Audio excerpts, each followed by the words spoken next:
Saudações a todos, eu sou Yasmin Muniz e nesse vídeo a gente vai continuar falando sobre uma série de livros que eu realmente estou encantada até o dado momento. Então hoje a gente vai falar do segundo livro da trilogia Grisha ou Grishaverse, enfim, como você queira chamar, que é o livro Sol e Tormenta. Vai combinar muito com o vídeo, não sei se vocês vão escutar, mas tá uma chuva aqui, tá um espetáculo. Mas eu acho que vai fazer um bom contraponto com o livro. Então, como eu tinha comentado no outro vídeo, e aqui de aviso, vai ter spoilers, então não vou ficar me contendo para falar sobre essa história. É um livro que já começa com a Alina e o Mali. Para quem não lembra, a Alina é a conjuradora do sol, aquela que tem o poder de conjurar luz, a única meio que da espécie dela. E o Mali é o melhor amigo dela e uma apaixonite dela também. E ele é um rastreador muito hábil. Então os dois estão fugindo do Darkin e de todo mundo ali do reino que está caçando a Alina. Porque justamente o Darkin tentou tomar o poder lá de Ravka, não conseguiu, entre aspas, da forma que ele gostaria, porque a Alina meio que interrompeu os planos deles, mas eles continuam sendo fugitivos. Então o livro já começa mostrando o que eles fizeram ao longo das semanas, como que eles fizeram para se esconder, e eles estão tentando ali economizar dinheiro para comprar uma passagem para um outro lugar que seria mais seguro, onde eles não seriam reconhecidos, o mais longe possível daquele ambiente. Mas, contudo, entretanto e todavia, acontece que o Darkin consegue achar eles, porque eles acabam criando uma... Digamos assim, eles se esconderam muito bem, mas eles só tiveram um erro. A Alina, ela estava ornamentada com vários grampos assim de ouro, e eles, para conseguirem comprar as coisas que eles precisavam, eles venderam aqueles grampos, e através disso o Dark conseguiu achar a Alina e o Mali. E ele tá com sangue no olho porque a Alina deixou ele lá e todo o esquife, todo mundo lá no meio da dobra e fugiu com o Mali. Mas ele voltou com alguns truques na manga. Ele aprendeu a meio que conjurar uns monstros super vazios do nada, tipo uma abominação da natureza mesmo. E mostrou esse poderio pra Alina. Ameaçou uma ali, como ele... O Dark é um fofo, assim, ele ameaça as pessoas, uma pessoa super coerente e fofa. E por mais que pareça, você ainda fica encantado com ele. Triste, mas verdade.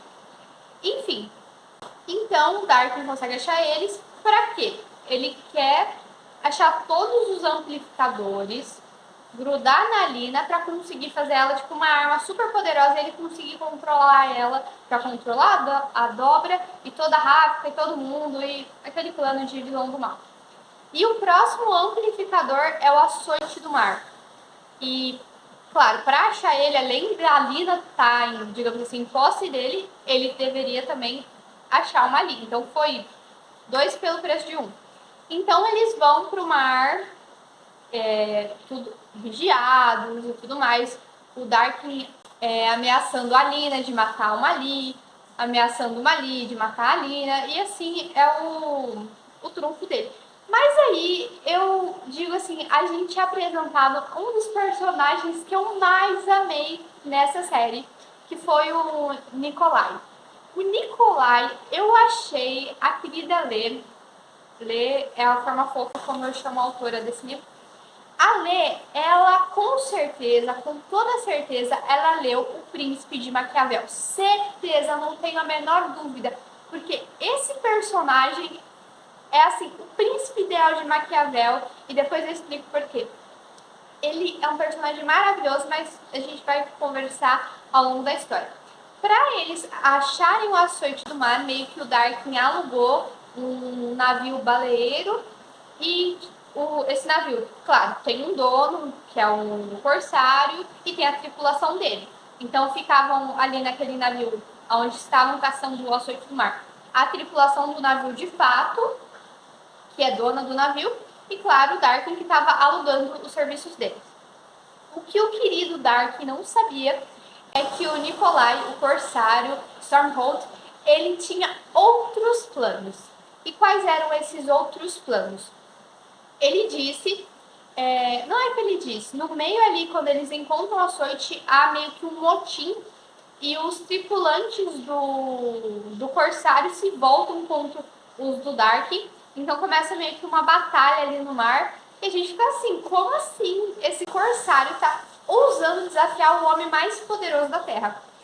Então a gente descobre que a tripulação dele também é formada por Grishas. E não qualquer Grisha.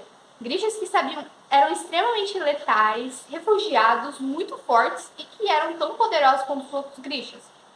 Então ele meio, usando o elemento surpresa e toda essa tripulação maravilhosa dele, ele pega e meio que, entre aspas, sequestra de novo o Mali e a Lina. Depois ele fala que ele foi pago por outra pessoa para fazer esse sequestro, mas que ele é muito mais fofo e caridoso que o Dark, então ele não vai ficar ameaçando, cortar os dedinhos de ninguém e vai levar eles em segurança para o cliente que ordenou que eles fossem levados, né? Então eles ficam assim, né? Tipo, melhor do que com o Dark, ainda assim a gente é refém, mas tudo bem. E no meio desse tempo, a Alina consegue o segundo amplificador, que é o açoite do mar. Então as escamas dele viram uma pulseira para ela, além do colar dos chifres do cervo, que eu tinha comentado. Então ela tá mais poderosa do que nunca. Mas esse poder vem também com preço, que é a questão dela se tornar mais ambiciosa. Ela começa a duvidar muito da questão do quanto o poder ia moldar ela. E ela sente muito forte uma conexão com o Dark, mesmo ele sendo extremamente repugnante em alguns momentos. Então isso é um conflito que a Lina tem que enfrentar.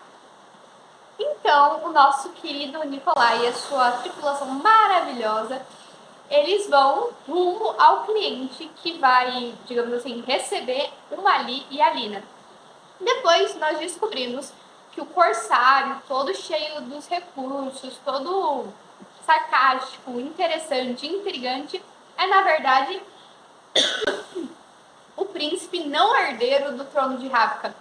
Um príncipe bastardo, o segundo na linha de sucessão, e que ele nas horas vagas era um corsário, assim, super mega blaster poderoso, e que queria fazer uma proposta para Alina. Na verdade, ele era o cliente desde o início, né? Então, quando ele chega em Ravka, ele muda a aparência dele para se disfarçar enquanto ele tá no mar, e depois o pessoal vê que ele é o príncipe e tal, tem todo alvoroço, todo mundo com choque, assim, um cara mentiroso, né? E não era, de fato, ele era o príncipe. Então ele chegou em Ravka e o nosso querido Nikolai faz uma proposta para a Nina, que a princípio ele queria tornar ela meio que de forma simbólica rainha de Ravka, porque com o argumento de que ela é a Grisha mais poderosa, entre aspas, então faria sentido ter uma união entre o herdeiro do trono e uma Grisha poderosa para unir novamente os dois exércitos que estavam totalmente sem se conversar depois do que o Darkin fez. Eu não comentei no outro vídeo, mas se você tá aqui, provavelmente você já leu, que o Darkin, ele tentou expandir a dobra. Então, pegar mais partes da cidade, pegou Inocente, e para quem não sabe, quando a dobra vai, a escuridão vai, todo mundo que tá ali vira Volcra, vira tipo monstrinhos. Então, que é bem ruim.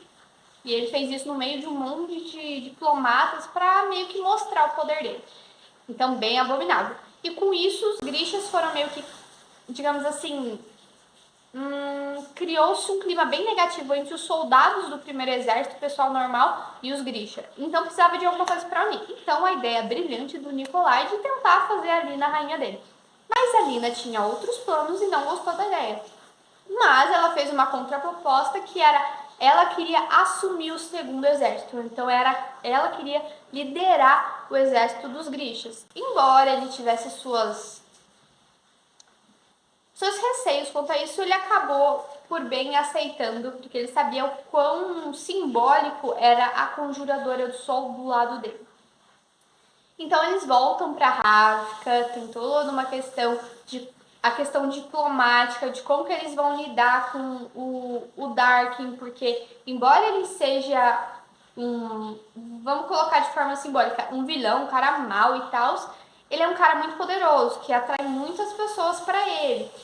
Então, eles tinham que ter uma coisa muito forte diplomática para falar pro pessoal, olha, não dá para negociar com ele, ele é doido. Mesmo assim, né? É preciso às vezes falar, não faça isso. Então tem toda a questão de treinamento, de como que eles estão reorganizando essas tropas. Nisso, a relação do Mali e da Lina fica péssima, porque ele detesta a questão de ficar lá no pequeno palácio, aqueles paparicos e protocolos e festas, banquetes e não sei o que. Ele culpa um pouco a Lina por conta disso, porque ela não vê o quanto ele tá infeliz, ela acha que ele tá tentando se distrair. E a relação deles vai ir de pior para muito pior. E nesse meio tempo, o Darkin consegue fazer uma conexão mental com a Lina e volta e meia ele aparece para assombrar ela.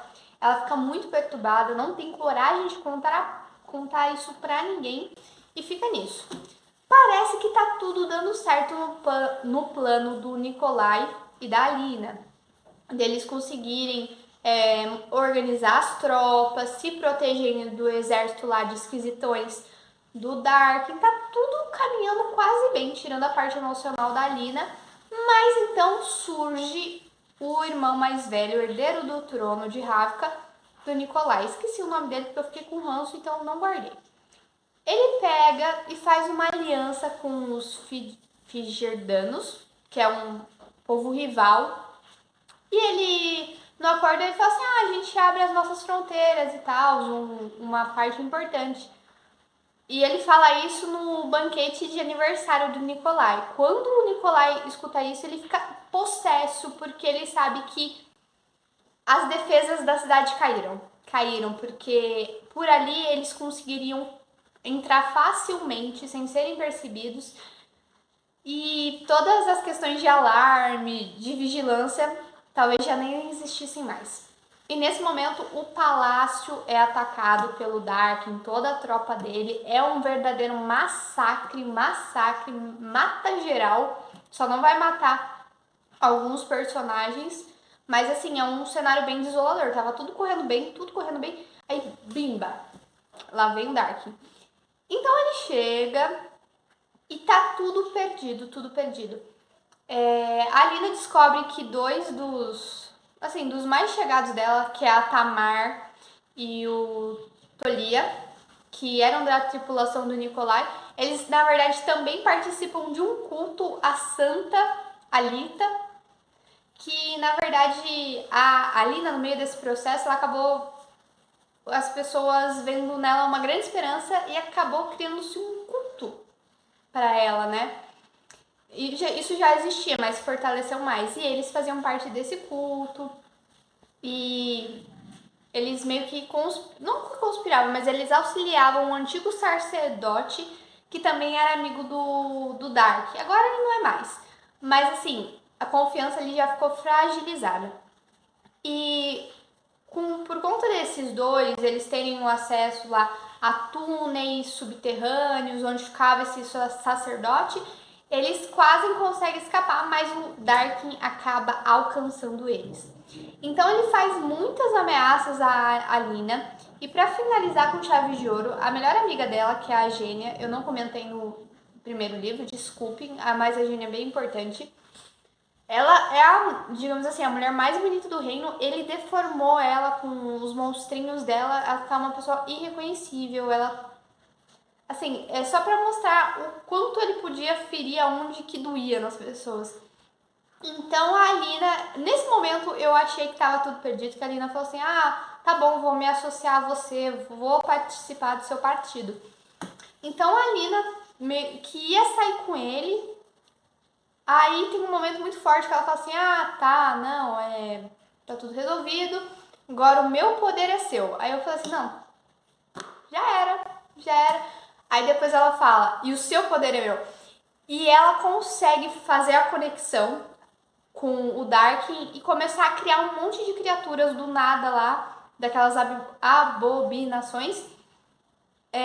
repetidamente usando o poder dela e o poder dele. A ideia dela era drenar totalmente os dois. Então os dois iam morrer ali naquele subterrâneo juntos. Mas estava finalizado. Só que aí eles salvam a Alina e, consequentemente, o Tarkin também vai acabar se safando dessa. E ao final desse livro maravilhoso, a Alina consegue escapar com vida, muito fragilizada, muito fraca. E como sempre, o Mali está ali do lado dela, nessa encrenca que ela se enrascou novamente. Então, essa é a história de Sol e Tormenta. É um livro, assim, sensacional. Geralmente as pessoas ficam com medo, geralmente o primeiro livro é o melhor. Não, essa série eu posso dizer que ela é bem linear, ela é bem fechadinha, assim. E, de verdade, alguns personagens que aparecem nesse livro, que nem o Nikolai, assim, fazem já de cara ser um livro melhor do que o primeiro. Não que o primeiro seja ruim. Porque são personagens extremamente bem construídos, assim. O Nikolai, como eu disse, a querida Lê, ela leu certeza Príncipe de Maquiavel. Porque ele tem um senso político de verificar a forma que ele fala com cada um dos súditos, com cada uma das classes, modular o humor, modular como ele se veste, modular, e ele faz isso com uma naturalidade tremenda. A questão de alianças, o como que ele vê, o como que ele articula, é um negócio sensacional. Para quem não sabe do livro que eu tô falando, do Príncipe, veja a análise do livro, que esse livro é ótimo também. Mas assim, ele é um personagem sensacional, sensacional, porque ele é regado com essa questão de manipulação, mas ele é muito divertido, muito sarcástico, muito confiante. Então é um personagem muito legal, muito legal. Eu adorei o Nikolai, adorei de verdade. Mas, enfim, é isso de Sol e Tormenta. E daqui a pouco eu vou contar um pouco pra vocês do último livro e do fechamento dessa série maravilhosa.